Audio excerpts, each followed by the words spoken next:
I don't give a shit about upvotes and downvotes. If you guys have followed me for a while, you know that I don't ask people to like, share, subscribe and stuff. Do what you want. But the tower scares people. Now, if you're going through that tower moment, if you're not going through it, if you're looking at that and thinking, well, my world is pretty stable, nothing's really changed, this is not your message. The people that this message is for, you know it. Because I bet you everything looks different. Everything has changed. Things that you were banking on, things that you thought you could build on, things that you were committed to and making them happen, they've just blown off. They've gone off in the wind. It's all been shaken up. There's a reason for that. And obviously, you know, I believe, you don't have to believe this, but I believe everything happens for our highest good. And I always come from, that's what I've experienced in my life. But when we're standing in the rubble of that bloody tower that has collapsed, it's, you know, it's hard to believe that. And it's okay to own that. That's where the Three of Swords is coming in for you guys. She's the best person to take care of that shit. But let's see. Okay. We have the Three of Swords coming up as your underlying energy. Now, this is there's no way to sugarcoat the Three of Swords. When you are experiencing the Three of Swords, that is pain, that is heartache, that is loss. Now, swords are our thoughts, our beliefs, our ideas, and how we communicate them, right? And yet I always feel like the Three of Swords is the most emotional of the swords cards, even though they're all about logic and thought, air energy, right? It's our energy.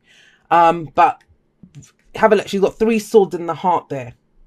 But when it asks us to look at what is truly causing that pain, what's truly causing that pain. Now have a look here. She's coming here, she's placing, I love the Three of Swords in this deck, by the way. She's placing flowers on this grave, right? She comes here, just come here every day. Look how many flowers are on there. Now, she is reacting to that. That's what's caused the pain. The loss of something has caused the pain. And yet it isn't. The actual, what's physically causing her the pain, what's truly there are the 3 swords in her heart. The stories that we have around the pain. The stories that we have around the loss. Yes, there has been a physical loss. That gravestone shows that. Some of you have gone through a breakup, a loss of some kind. Something has been lost here. And I kind of feel like for a lot of you, it's something physical. The job, the relationship, the whatever. Something's gone. There's not enough of something. And the fact that she's coming up is to do with the material. But it's the stories that we have around that. Now, the Three of Swords asks us to look at the stories that we have around our life. You didn't cause this. So it's not a card of blame. It's not that, oh, stop being stupid and getting upset about that. It's none of that. But this is where, you know, there can be a sense of, this happened again? Why has this happened again? So it asks you to look at, okay, think back to the stories that you picked up. Like your parents' marriage. That's our first experience of relationships. How you were treated at school. What you believe about the things that you deserve. That's key here. Those ideas and the stories that we have. Stories that we tell about our lives, about ourselves. People always do this. You know, guys are always losers. You know, girls always stab you in the back. Whatever. Because that's the narrative of our life. The Three of Swords asks us to remove those swords once and for all. Remove them. Let's heal that. Let's get rid of them. Let's make it so that we can, you know, because what happens with this is that we can date different people and yet the relationships are the same. We go to different workplaces and yet we get treated the same everywhere. So then what is the common denominator there? It's us, how we're experiencing it. Like I said, it's not about blame. And I always take a moment to explain the Three of Swords because I think it's too easy for people to say, oh yeah, third party situation. There may be a third party situation. That could be one outcome of what's happened here. But that's not going to be the case for everyone. And a third party situation isn't always infidelity. And you'll know about that. The cards aren't here to predict that shit. So don't start looking for it in your life. You will know this because something has shaken your world apart to the foundations. Now, what comes out of that is the Page of Cups. And the Page of Cups means a number of things. But the one that I'm seeing very clearly here, especially if you're going through this pain, and I talk about this in the outro a little bit, it's that be kind to yourself. Be kind to yourself. Be kind to yourself. That's why I feel like telling you, don't blame. This is not about blame. This is about getting yourself through this to pull those 3 swords out. And the Page of Cups can be our inner child. It's our inner child. We are fabulous parents to children in our life. Most of us, right? We're really great parents. Like, you know, we give them stuff to do. We keep them occupied. We give them treats. We, you know, get them ready for school, give them routine, discipline, all of that stuff. And yet we don't do that with ourselves. We can be very hard on ourselves. So you're being encouraged, especially with the Page of Cups coming up, is to nurture your inner child. What does your child need at this time? That kind of, if there was an upset child, and that's upset, that's pain, that's grief. If there was a kid that was hurting in front of you, we all have that little 5-year-old within us. If you saw a little 5-year-old, my nephew's 5 as well, so, if I saw him upset, I'm not going to start blaming him and saying, why are you upset? You did that to yourself, or you should have known better, or blah, blah, blah. You're not going to do that. You're going to hug the kid. You're going to, hold the kid, comfort the child. And you're being asked to do that for yourself. And that's key this week. This kind of place of taking care of your needs and being gentle and kind with yourself. That little 5-year-old inside of you needs you right now. Now, when you do that and you look at this pain, and it's okay to go through pain. I'm not into this whole love and light thing. The shadows, the pain, the heartache, that is what gets us to places of love and light. But like I said, when we're in the midst of that rubble, it's awful. What's coming out of this, and some of you are already through this has already happened, and you're starting to face this kind of, what's my new truth out of this? Something that's coming through strong here out of this is you're going to have a new truth. And, you could say that to anyone that gets the Ace of Swords. I think Virgo just got the Ace of Swords. And yeah, that's a new truth. That's the Ace of Swords. New philosophy, new idea, new way of communicating, a new truth that comes through. But put that in the hand of an air sign. Put that in the hand of a Libra, no less. The Justice card is your card. And Lady Justice stands there with a sword of truth. That is the judgment that gets passed. There is a judgment that's come in. Think about that, the Ace of Swords. That's your truth. Now, it's a sword. So when that sword drops, this shit's not happening again. You cut that crap out. You cut the infection out. You remove those swords. You're like, this is done. My inner child deserves more than this.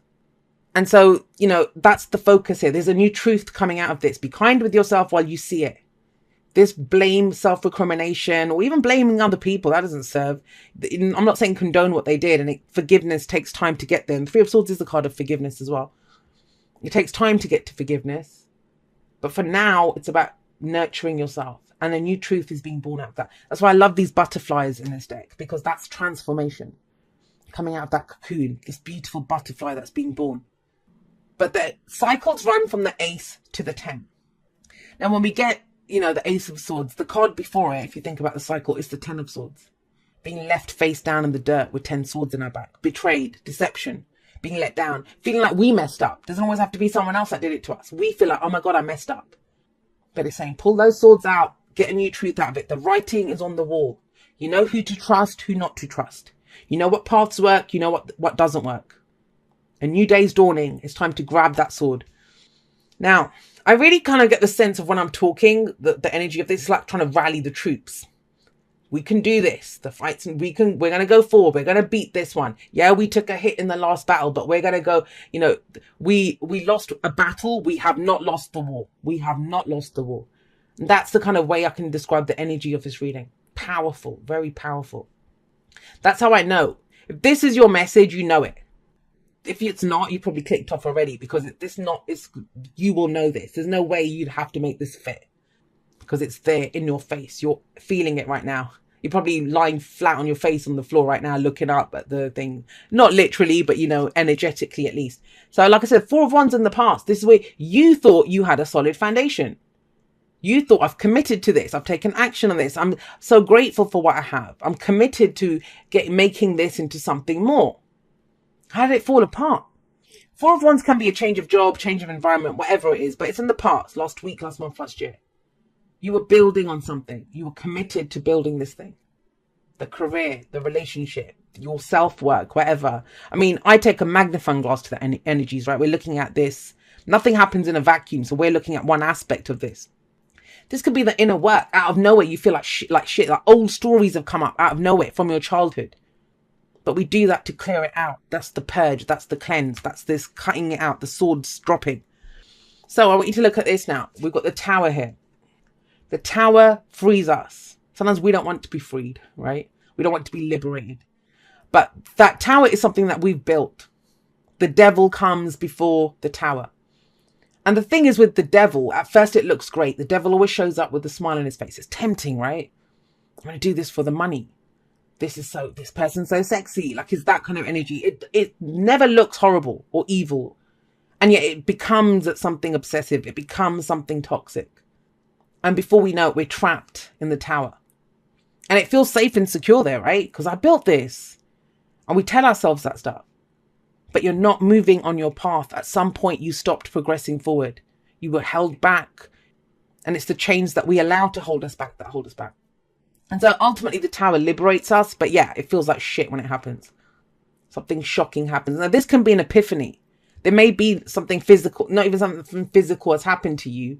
It's that lightning, shocking epiphany, aha moment, a shift in your truth. Why have you got a new truth? Something has happened, or there's a realization that's coming that showed you this. Are you taking care of your needs? I love the Queen of Pentacles coming up here, because the Queen of Pentacles, if she sees value in something, she will make it work.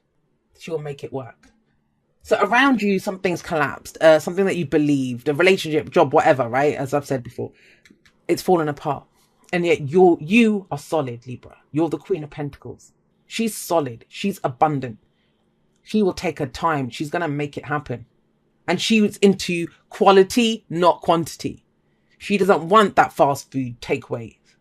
She's going to prepare that home cooked meal with love and attention, because that's the healthier option for herself and her family. Do you see what I mean? She does that. Pentacles is about a long-term security and stability. And I think some of you were under the illusion that something outside of yourself could give it to you. And it wasn't real. The tower dropped it. But you're solid. You are strong. You can do this. Now, that's great, right? But I want you to look at this. So the tower came in. Some of you are dealing with the reverberations of that now. There's something that you're dealing with now. It might have already happened, but you're dealing with it now. This week, it's very clear. Out of this, what you realize with the tower, you cannot rebuild the tower with all of that crap that's lying around. So think about it. If you had that tower and it fell and you're standing there in the rubble, your first reaction is going to be like, oh my God, like what's going on? Like, this is my tower. You will have that. It will upset you. It might hurt. Then you will get to a point, hopefully sooner rather than later. But, we take our time how we do it, which is like, somebody clear this shit out of the way. I'm going to rebuild something new and even better. Something that is worthy of me. Something that has more value. Now that's where this Ace of Swords comes in. Whatever this new truth is that you have based on what's happened. Because that's not the point. What's happened is not the point. It's what do you do with that? How are you going to build with this now?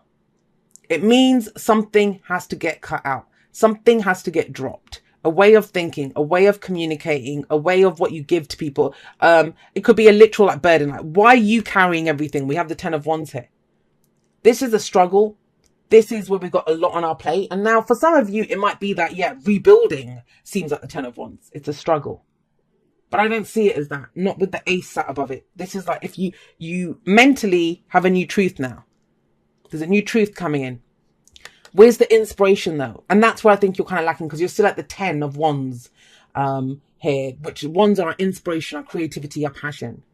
And everything that you wanted before, it's become a burden. Of course it's become a burden because it went like this. So you're getting ready to drop that. And that's when then the Ace of Wands will come in. That's the inspiration. That's the passion to try something new. And you have the Wheel of Fortune coming up as your advice. The Wheel of Fortune is saying the wheel is turned. This is fate. Now, what is fate? Some people don't believe in that whole karmic stuff or anything. You don't have to. You don't have to have all that kind of what some people call woo-woo spiritual stuff. Have faith in yourself. And then in terms of fate, it's all semantics, right? Fate is going to be those things that we have no control over. You did not have control over that tower falling. We cannot control other people's actions. We can't control the layoffs at work or losses that we've had. Those are things that happen to us.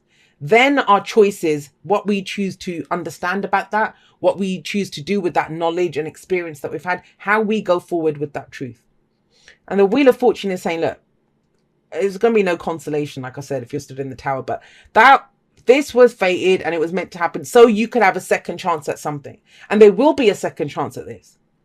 This might have been the false kind of foundation, but you can rebuild something stronger and something truer. The reason it didn't work before, that's why there's no point in blaming or judging, right? Is that you needed to go through that to have the knowledge that you have now to get what you want. Everything's a stepping stone. Everything is part of the journey and part of the process of what you're trying to build. So, say I'm trying to climb a mountain and I go halfway up and then I slide all the way down, or, something happens. I might have more knowledge now. I might be like, okay, well, I know that side of the mountain doesn't work. And I actually figured out that I can do this and I can do that. And so I can actually get up the mountain even faster than if I had carried up that side. So it all plays in, but that's little consolation, like I said, when we're going for this. But there's something you can build now. You're solid. You are grounded. You are solid. Trust that. Trust that. And the Wheel of Fortune is saying, okay, I kind of feel like for some of you, you've gone through this, whether there's been a pause or not. There's no more pauses. It's asking you, well, get up, Libra, let's go. You are right, shake it off, let's go. So some of you might feel like, I'm not ready for that yet. I'm doing this still. And that's why it feels like a burden, climbing up that slope, right? But there's an opportunity to do something. Yeah, 8 of Pentacles. So it's what you work on, what you invest your time and energy into. Because have a look at him. It's almost like if the tower fell, think about the story that we have coming up here. The tower fell. That's the home. That's your security. That's your tower. It's fallen. It's almost like he's got all his worldly goods and he's going somewhere else now. And it feels like a burden. But he's going to find inspiration. He's going to find passion. And it's an uphill journey for him. It's not like it's easy, but he's doing it because of this truth. And the 8 of Pentacles is something, it's the work that we put in, the focus that we put in to build it, our long-term security and stability. Outwardly, or, inwardly even, with our new truth coming in, something's collapsed. But it's so you could apply your talents, your skills, whatever it is, into an area that works for you. That works for you. But please be aware of the stories that you tell yourself. All right, let's see why that Wheel of Fortune is there.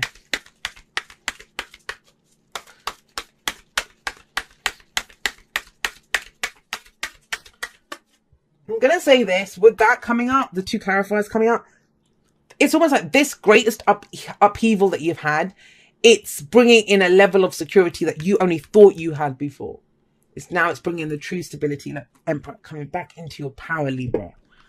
This is so you can take control of a situation. Now, the Emperor, if you're dealing with someone else and whatever's going on here, it might be that they're stubborn. And there's no way to get through to the Emperor. He is an emperor. He's all about his empire. My way or the highway. That's how he does things. But the only way to deal with someone like that is you stand in your power. If he's not going to let you make him do what he doesn't want to do, then how can he make you do what you don't want to do? You be true to yourself, to your path, to the opportunities that come up for you, to what you want to begin.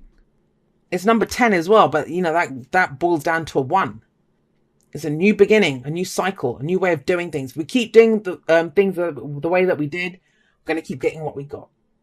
And here it might be a reliance on others, the colleagues, the family, lovers, whatever it is here. But the urging of him is stand up, take control of this. For yourself. What are you trying to build for yourself? Not with others. I'm not saying there won't be others, because there will be, right? There will be. That's where we find our place of belonging. The card that comes after the Emperor is the Hierophant. What we commit to. Others are like-minded. But we stand in our power first to show this is who I am. I am in my power. He's a card of control. He's someone that brings order. And it's almost like, no matter what chaotic stuff's happening around you, it's like inwardly, it's to ask you to stand in your power. What is your power? It's your power to choose. It's your power to choose. All right, someone else got this. I don't know who it was. Maybe it's Leo, maybe Cancer. I don't remember. Spiritual connection. This relationship has a connection that goes beyond this lifetime. Now, this can actually screw us up. This can actually screw us up royally. Why am I saying that? Because I need to think about this. If this is a romantic reading for you, something has majorly gone tits up with that tower there. Now, it doesn't even have to be in the relationship. It could be something outside of the relationship that's happened. The tower makes relationship. It's make or break for relationships. That's what the tower is. Make or break. If you still see the value in it, then you can make it work. But it's time, energy, nurturing. That does not mean putting up with crap, right? But the beauty of the spiritual connection card is that our spiritual connections, those sacred unions, whatever you want to call them, right? Soulmates, and they come in all walks of life. They don't always come with hugs and kisses. Sometimes they come with, slaps and kicks. Not literally, I'm hoping. But, energetically speaking, karmically speaking. They bring us home to ourselves. They bring us home to who we are. They show us our own power. We step into our own power. They don't give us our self-worth. I'm thinking about like my favorite ex. I would say this, my favorite ex. He's my favorite ex because I loved who I was in that relationship. He was just a trigger for that, for what I held inside of me anyway. And that's what this is about too. We find that power within us in the good and the bad. So that's the beauty of a spiritual connection, that we can't explain it, but we can be drawn to someone. But the downside of the spiritual connection is because there's this deep, profound connection with someone. If we have a longing for them, we're connected with, no matter what we do, we can't forget that person, right? It's that those swords in our heart. That's what the inner child yearns for. We can put up with shit that we wouldn't put up with otherwise. And that's not what the spiritual connection is about. It's about showing you what your power is, stepping into your own power. And you have faith. If it's a spiritual connection, it is beyond this lifetime. It's beyond the physical. And so that person, whether you go running ahead on your path, whatever you do, I get asked that all the time. Should I move on? You should always be moving forward. If that's your person, they will catch up to you. Or you might even find them, they've kind of teleported ahead. You'll bump into them. But you keep being true to yourself and your power. That's your vibration. Step into. And when you're in an empowered place, and if you call in a person, they are going to come from an empowered place too. Yep. All right. I don't see this card very often. And yet that's what's happened here. There's been a rejection and not for you. Now, either it's happened physically. You've been told this is not for you. You can't have this. And that's what's causing all the pain. Or that's your epiphany that you've had. There could have been a flip inside of you. And it can go both ways, guys. It's, a general reading. But it's almost like, yeah, I'm committed. I'm going to do this. I'm grateful. I'm going to build in this. Like, oh, shit, I don't really want this anymore. I don't see value in it. Or I don't want to keep nurturing this or giving my energy to it. Whether it's been decided for you or whether you decide it for yourself, there is a sense of this isn't for me. This isn't for me. But then what is for you? Why is it not for you? And the Wheel of Fortune, and for some of you, it's like, you might have been told that this is not for you before because there's something better out there. Or that wasn't the right time for it. There will be another time for it. The Wheel of Fortune, obviously the time is now. Like, go for it. The opportunity comes in. Just because we get a no now, or like a rejection from a job or, whatever, doesn't mean if we apply for another one or go back 6 months later that we won't get it. Maybe the timing wasn't right. What we knew at that time wasn't right.